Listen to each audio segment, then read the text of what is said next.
Abra sua Bíblia na carta de Tiago, capítulo 5.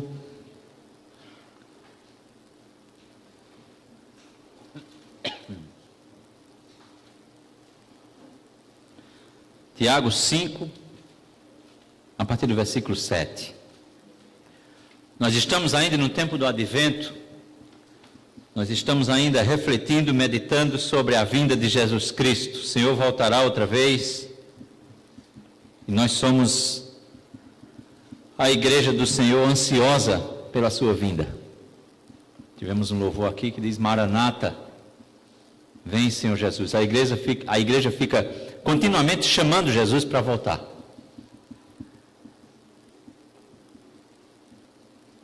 Amém? Tiago, capítulo 5, versículo 7. É um texto também sobre a vinda do Senhor. Sede, pois, irmãos, pacientes, até a vinda do Senhor. Eis que o lavrador aguarda com paciência o precioso fruto da terra, até receber as primeiras e as últimas chuvas. Sede vós também pacientes, fortalecei o vosso coração, pois a vinda do Senhor está próxima. Irmãos, não vos queixeis uns dos outros, para não serdes julgados. Eis que o juiz está às portas. Irmãos, tomai por modelo no sofrimento e na paciência os profetas, os quais falaram em nome do Senhor. Eis que temos por felizes os que perseveraram firmes. Tendes ouvido da paciência de Jó, e vistes que fim o Senhor lhe deu, porque o Senhor é cheio de terna misericórdia e compassivo. Oremos. Meu Deus, meu Senhor, mais uma vez, Pai, nós estamos aqui com almas sedentas pela Tua Palavra, porque a Tua Palavra, ela nos edifica, a Tua Palavra nos corrige, a Tua Palavra nos sustenta, a Tua Palavra Santa nos ergue, nos edifica. Senhor, que pelo Teu poder, a Tua Palavra Santa, ela encontre guarida em nossos corações essa manhã, e que ela nos transforme, Pai, e nos prepare para a Tua vinda. Que nós possamos ser testemunhas Tuas, Senhor, em todo lugar para onde Tu nos enviar. Em nome de Jesus te pedimos. Amém. Irmãos, vocês viram qual era a palavra mais frequente nesse pequeno trecho?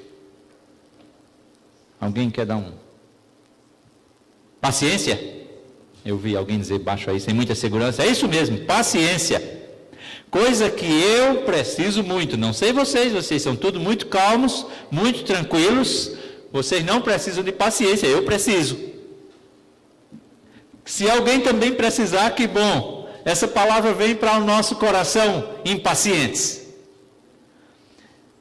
Quantas vezes a gente não já disse assim: eu não aguento mais, eu já perdi a paciência.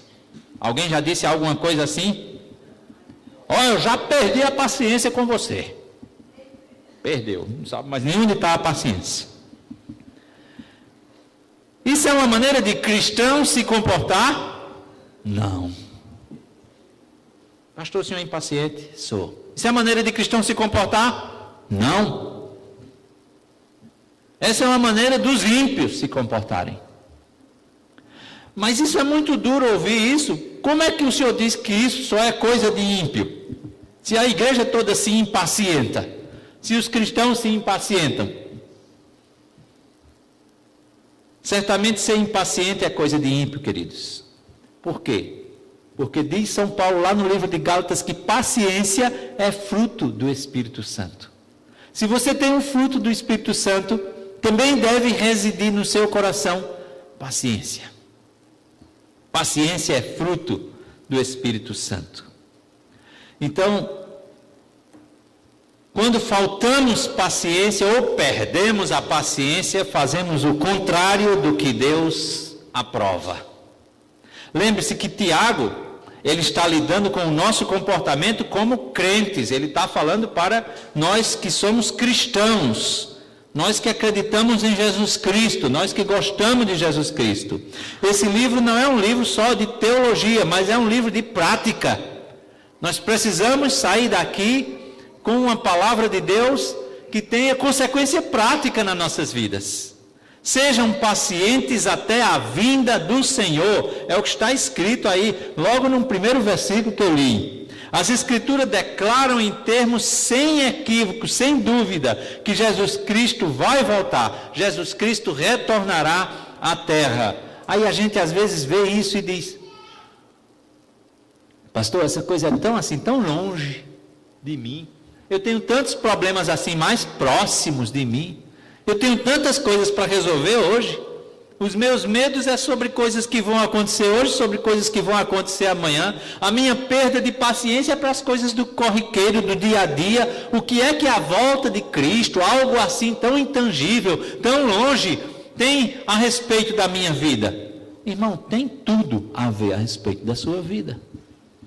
Porque para os cristãos nós somos dependentes da palavra de Deus, e a palavra de Deus diz em várias ocasiões que Ele voltará. Ora, se não fosse algo de importância para a nossa vida, isso não aparecia.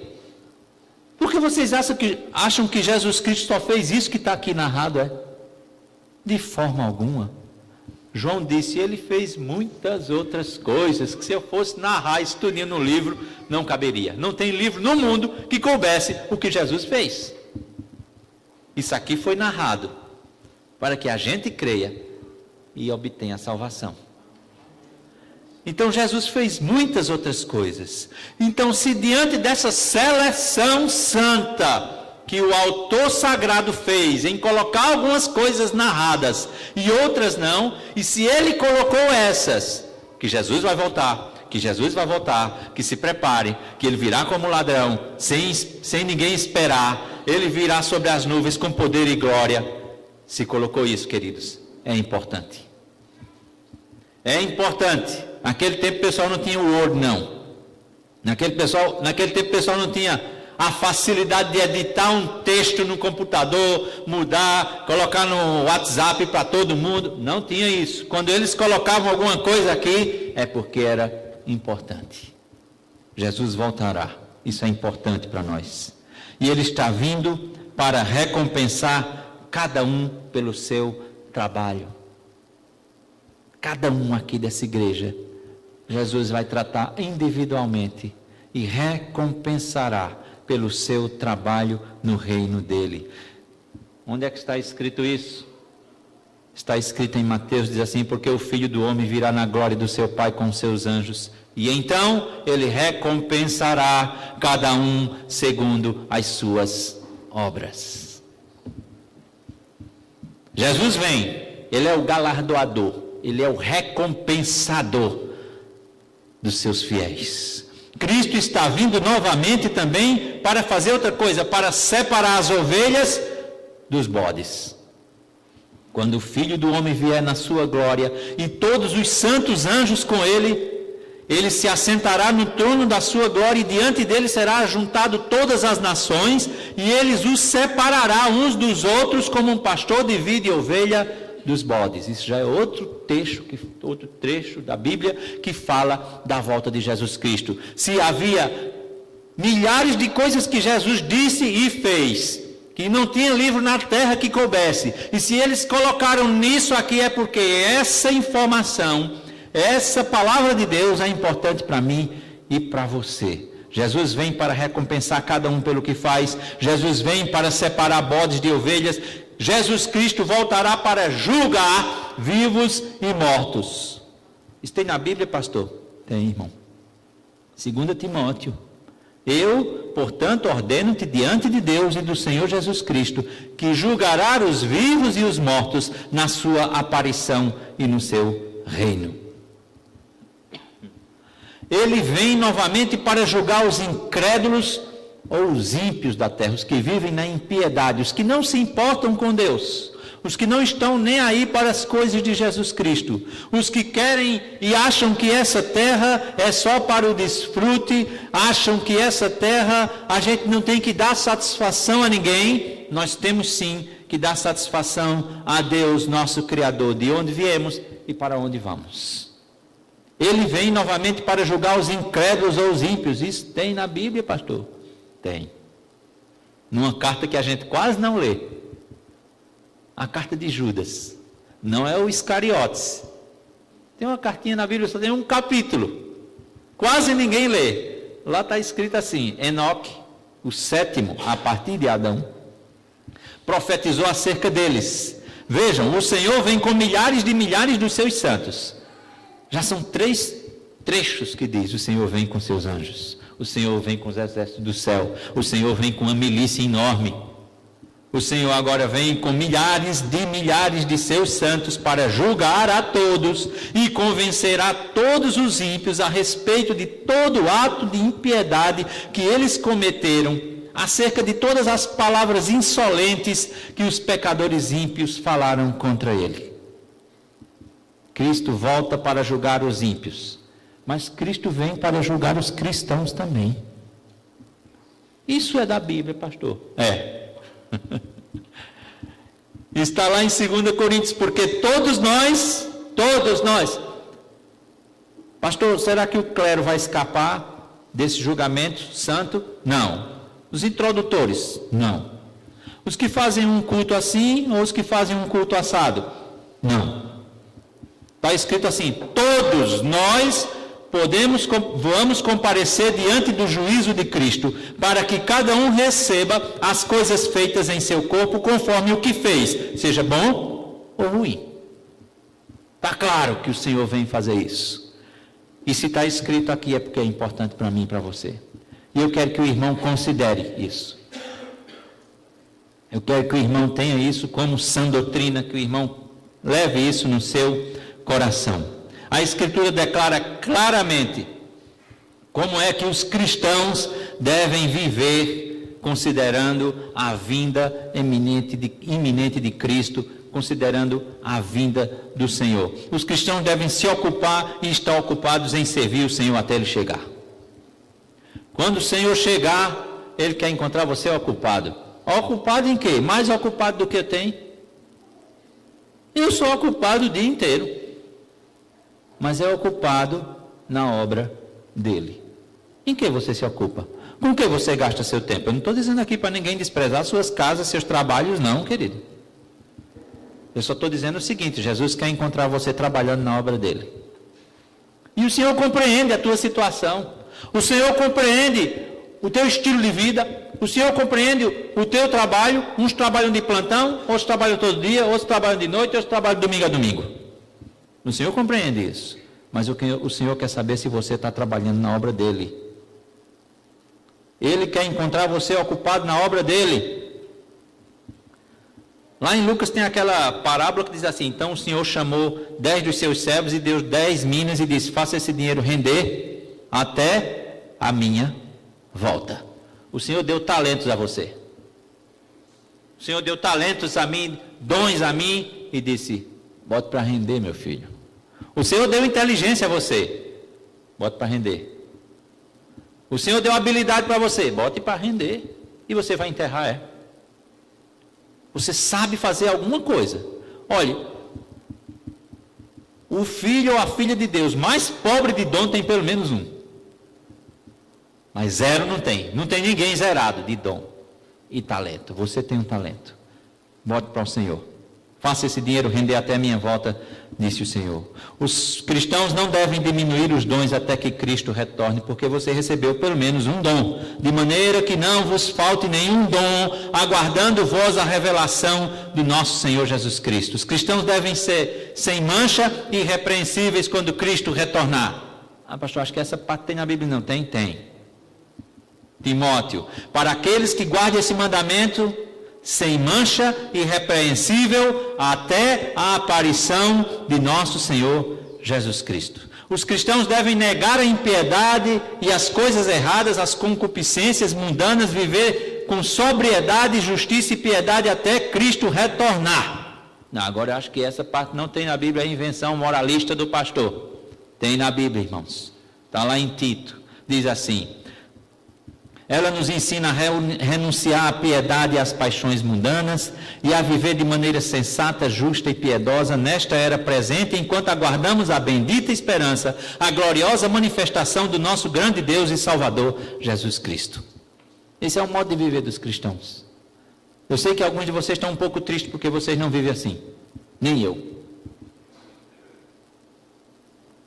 E é bom que a gente fique um pouco triste porque a gente não vive assim, porque já pensou se a gente atingisse todas as metas de Deus, como a gente seria orgulhoso, como a gente seria cheio de si, dizendo: eu cumpro todos os mandamentos desde a infância.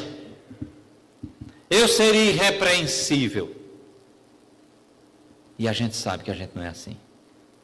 Deus nos conhece quando estamos na solidão dos nossos pensamentos. Deus nos conhece quando a gente dá aquela arenga com quem a gente tanto gosta, com nossos familiares normalmente. Deus está olhando nossa mente, quando a gente está pensando da igreja, aquele irmão, aquele não vale nada. Não gosta daquele irmão, faz tudo errado. Você não disse para ninguém, você nem sequer manifestou isso. E Deus sonda os corações. E Deus diz: meu filho, você não consegue cumprir minha lei, por isso que você precisa da minha graça, por isso que você precisa que eu te ajude, por isso que você precisa que eu te levante, porque senão tu daí não sairias. Os cristãos devem ver de modo a não se envergonhar diante de Cristo quando Ele retornar. Ora, se Cristo volta, Ele encontrou você numa situação vexatória, você vai se envergonhar dele. Alguém já disse assim: Senhor, eu não sou digno que entreis na minha casa.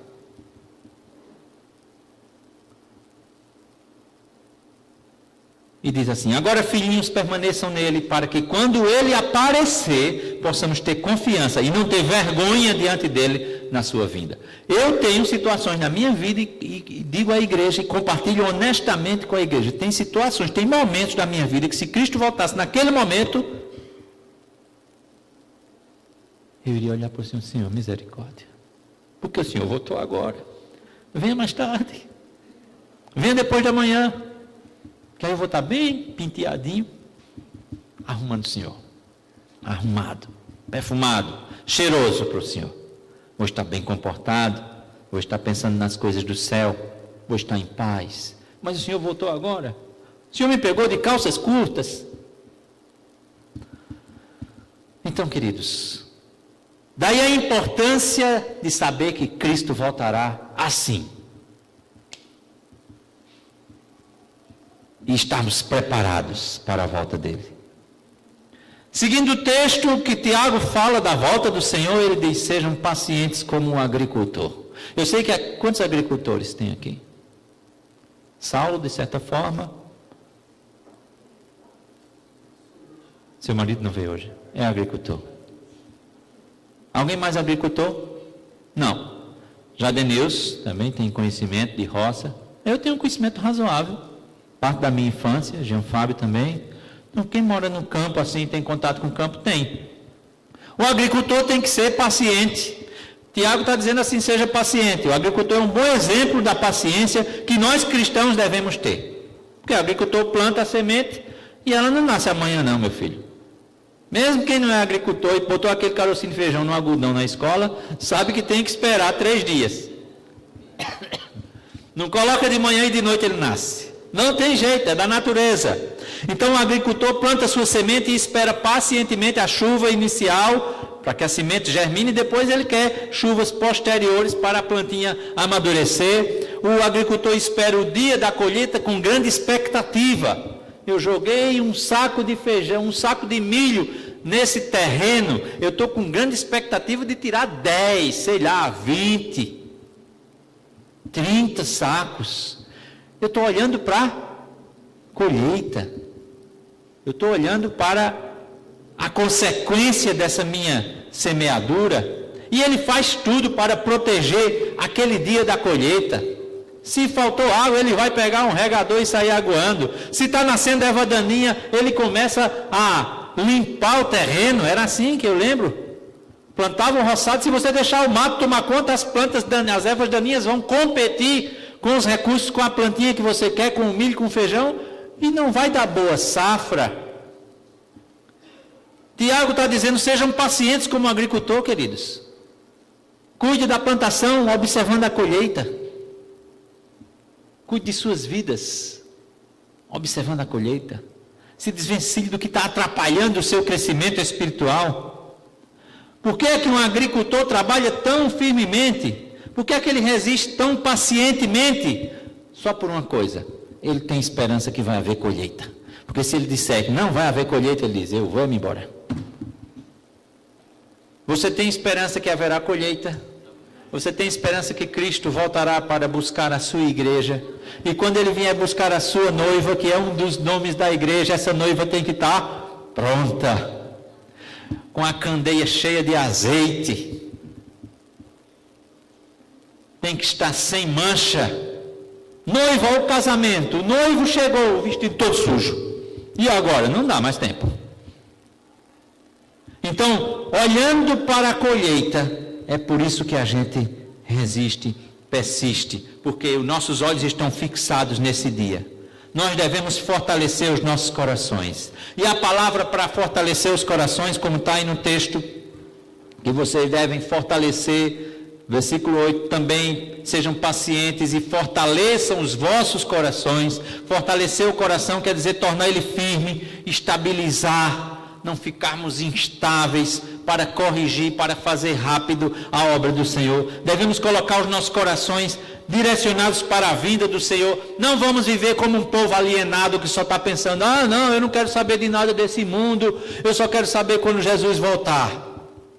Tem gente que faz isso, tem igreja que só vive disso, só vive do Apocalipse e esquece agora. O agora é dado por Deus para a nossa preparação. Então, cada dia com seu mal. Hoje é dia de se alegrar na presença do Senhor. Hoje é dia de servir ao Senhor com alegria. Hoje é dia de fazer uma limpeza em nossa alma. Hoje é dia de fortalecer o nosso coração. Nós devemos nos concentrar e colocar os nossos corações buscando a presença do Senhor, olhando para a colheita, assim como o agricultor procura o melhor dia para a colheita. São Paulo diz assim em Coríntios, portanto, meus amados irmãos, mantenham-se firmes, que nada os abale. Vou repetir, que nada os abales. Vou repetir, que nada os abales. Nada, nem doença, nem atrapalho, nem penúria, nem mudança de igreja, nem sol quente, nem frio, nada atrapalhe. Sejam sempre dedicados à obra do Senhor, porque vocês não sabem que no Senhor, porque vocês sabem que no Senhor o trabalho de vocês não será inútil. Não será inútil. Não nos cansemos de fazer o bem, pois no tempo próprio colheremos, se não desanimarmos. Portanto, também nós, uma vez que estamos rodeados por tão grande nuvem de testemunhas, livremos-nos de tudo que nos atrapalha e do pecado que nos envolve e corramos com perseverança a corrida que nos é proposta, tendo os olhos fitos em Jesus, autor e consumador da nossa fé. Ele, pela alegria que lhe foi proposta, suportou a cruz, desprezando a vergonha e assentou-se à direita do trono de Deus. Irmão, não reclame. Eu digo primeiro para mim, estou aqui pertinho do meu ouvido. Não reclame, não murmure, não fique julgando os outros cristãos. Não devemos se queixar de situações que nos acontecem todo dia. Esse murmúrio, essa impaciência é algo que Deus não gosta, é algo que Deus não vai tolerar. Observe as Escrituras. Se reclamamos, se murmuramos, se resmungamos, nós seremos condenados, queridos. Eis que o juiz está diante da porta. O Senhor julgará todos os cristãos que se queixem, que murmurem, que resmungam, que julguem aos outros, em vez de conquistar as provações e as tentações da vida. Pegue a sua energia de murmúrio, pegue a sua energia de impaciência, pegue a sua energia de reclamação e concentre ela toda em vencer tentação, concentre ela toda em fazer o bem, concentre ela toda em louvar a Deus, concentre ela toda em buscar ao Senhor com o coração intensamente. Receba do céu um conversor de energia. Esse conversor de energia vai pegar a energia do murmúrio, a energia da reclamação, a energia tristeza reclamatória e vai convergir ela para dizer: tu és maravilhoso, Deus, tu criaste todo esse mundo misterioso e eu gosto de estudar o teu mundo e eu gosto de estudar a tua pessoa e eu quero colocar energia nisso. Senhor, vem até nós, Pai, e muda, Pai, muda nossa alma, muda, Senhor. E diz que o juiz está na porta. Não se queixem, diz Paulo, como alguns deles se queixaram e foram mortos pelo anjo destruidor. Façam tudo sem murmúrios nem disputa. A Bíblia tem palavras duríssimas que às vezes a gente passa por cima. Mas e quem autorizou a gente a passar por cima? Nós temos que falar de todo o conselho de Deus. Os ministros são feitos para falar de todo o conselho de Deus. Eu sei que no fim o Senhor vai buscar sua noiva. Se você é dele, não tema. E se você é dele, não fica aí parado. Ponha-se a trabalhar para o Senhor. Ponha-se a cuidar do seu coração. Ponha-se a fortalecer seu coração. Não, seja paciente como os profetas, ele diz no versículo 10. Tiago está dizendo: olhe para os profetas. Olhe para aqueles homens que vieram antes de você. Ou vocês acham que essa igreja está aqui porque alguém criou ela? Assim. Isso aqui é uma sequência de trabalho, queridos. Não tinha anglicano aqui em 1800. Mas já tinha um anglicano lá em Recife. Ele passava na rua vestido com sua batina preta e o povo dizia: quem é aquele? Isso aquele é o padre inglês. Ele não era um padre inglês, ele era um pastor anglicano. Até hoje tem o nome lá, Rua do Padre Inglês. Era lá que o homem morava. Não, mas ele não evangelizou ninguém. Quem disse isso? Ele tinha as limitações legais, que os anglicanos não podiam sair evangelizando por uma lei imperial. Mas ele cuidava da família dos ingleses e os ingleses se casaram com brasileiros. E por aí saía. Depois veio um bispo lá dos Estados Unidos, veio um homem lá dos Estados Unidos, foi tornar-se bispo aqui, começou a trabalhar pelo Rio Grande do Sul. E aí aquela igreja se espalhou e chegou um bispo no Rio de Janeiro, Edmund Sherrill. Edmund Sherrill era filho de um bispo que chegou a ser primaz americano. Esse Edmund Sherrill disse que Deus falava com ele que ele tinha que colocar uma igreja missionária aqui no Nordeste. E aqui estamos. E se você for voltando, isso vai chegar aí em Jerusalém, essa história. Então, Tiago chega para nós e diz: seja paciente como os profetas que viveram antes de vocês. Homens e mulheres que acreditavam e esperavam em Deus e testemunharam o Senhor e enfrentaram provações e tentações. Vocês não são os primeiros que sofrem, mas eles fizeram isso com paciência, combateram e conquistaram almas para o Senhor Jesus Cristo. Esses profetas pacientemente suportaram as provações e as tentações, permaneceram firmes, sustentados em sua fé em Deus, se recusaram a ceder, se recusaram a se queixar e resmungar contra Deus, dizendo: também, Senhor, o Senhor me fez nascer aqui nesse agreste, porque o Senhor me fez nascer em Manhattan, onde seria tudo mais fácil, porque o Senhor me fez nascer aqui, porque minha família é assim, porque minha mãe é assim, porque meu trabalho é assim, porque essa igreja é assim, e murmúrio. Tiago diz: aprenda a paciência dos profetas que viveram antes de vocês. Eles continuam a proclamar a salvação e a esperança de Deus para o mundo. Continuam a acreditar e a falar por Deus, apesar das terríveis provações e tentações que surgiram sobre eles. A palavra de Deus em Atos diz assim: eles foram convencidos pelo discurso de Gamaliel.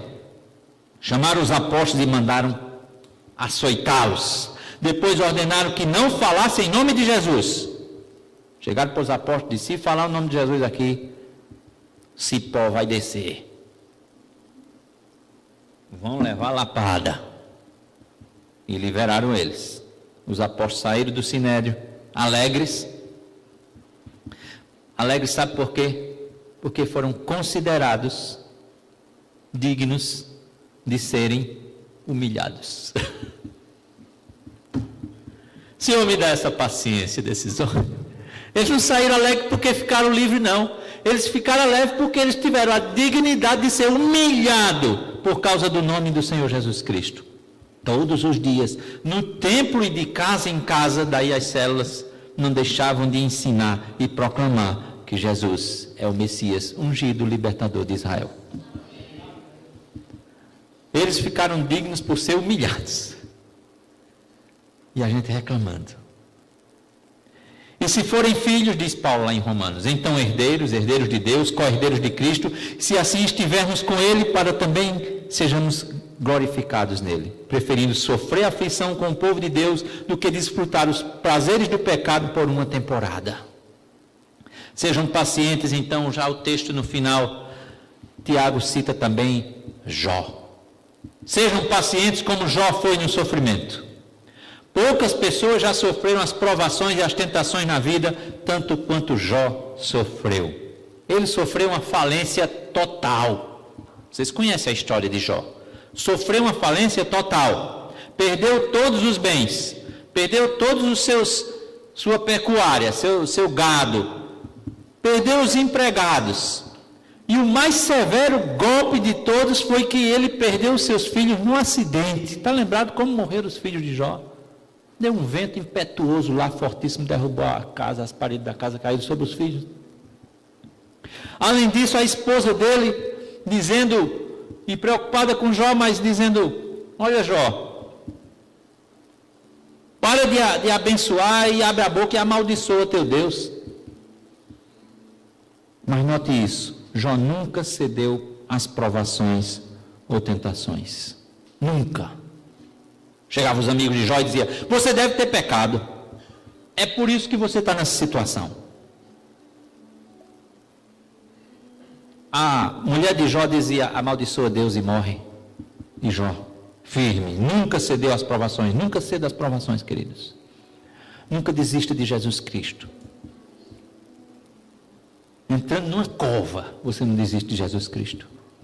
No aperto, no açoite, não desista de Jesus Cristo. Clame por Ele. Senhor, me ajuda. Senhor, Tu és bendito. Senhor, mesmo nessa situação minha, eu quero ganhar uma alma para Ti. Me levanta como um evangelista. Me levanta como um arauto Teu. Me levanta como Teu embaixador. Eu não sei muito, mas depende de Ti. Jó nunca cedeu a provações e tentações, nunca abandonou a fé em Deus. Ele não escondia tudo o que estava acontecendo com ele, mas se recusou a se voltar contra Deus. Permaneceu e pacientemente suportou em nome de Deus. Sabe o que Jó disse? Disse, Deus pode me matar, e eu ainda confio nele. Tiago disse, olhe para os profetas que vieram antes de vocês. Jó disse, Deus pode me matar, eu ainda confio nele. Saibam que agora mesmo a minha testemunha está nos céus, disse ele. A minha testemunha está nos céus, nas alturas está o meu advogado. Porque eu sei que o meu Redentor vive e que ele permanecerá no último dia sobre a terra. Então o que é que Jó fez? Ele manteve os olhos fixos na colheita. Ele manteve os olhos fixos sobre o Senhor, a grande esperança da vida dele. O Senhor levou Jó em todas as suas provações e tentações, abençoando com a própria presença dele. Qual era a bênção de Jó? Era a presença de Deus na sua vida. O que é que Jó tinha? Cheio de pereba, família morta e na pobreza. Ele tinha Deus com ele, passando na provação. Eu já falei isso uma vez, quando você estiver na provação, querido, se você é de Jesus, saiba que Ele está com você. Saiba que o Senhor está do seu lado. Ele suportou de dureza. Portanto, nós temos Jó como uma pessoa triste e acabada? Não. Nós temos Jó como uma pessoa feliz e abençoada. O cristão deve suportar as aflições e provações e tentações, se concentrando no fim, na volta de Jesus Cristo. E conforme vamos suportando, a compaixão e a misericórdia de Deus vai fluindo através de nós. Eu gosto de um cântico, não sei se é pentecostal, mas se o crente passa pela prova cantando louvor.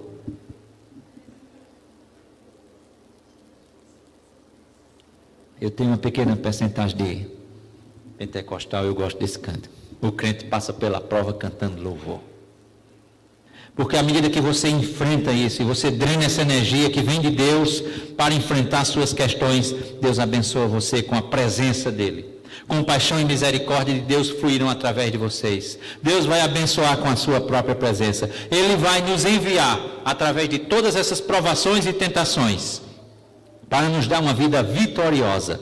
Feliz é o homem que persevera na provação. Isso foi Tiago mesmo que disse, capítulos antes.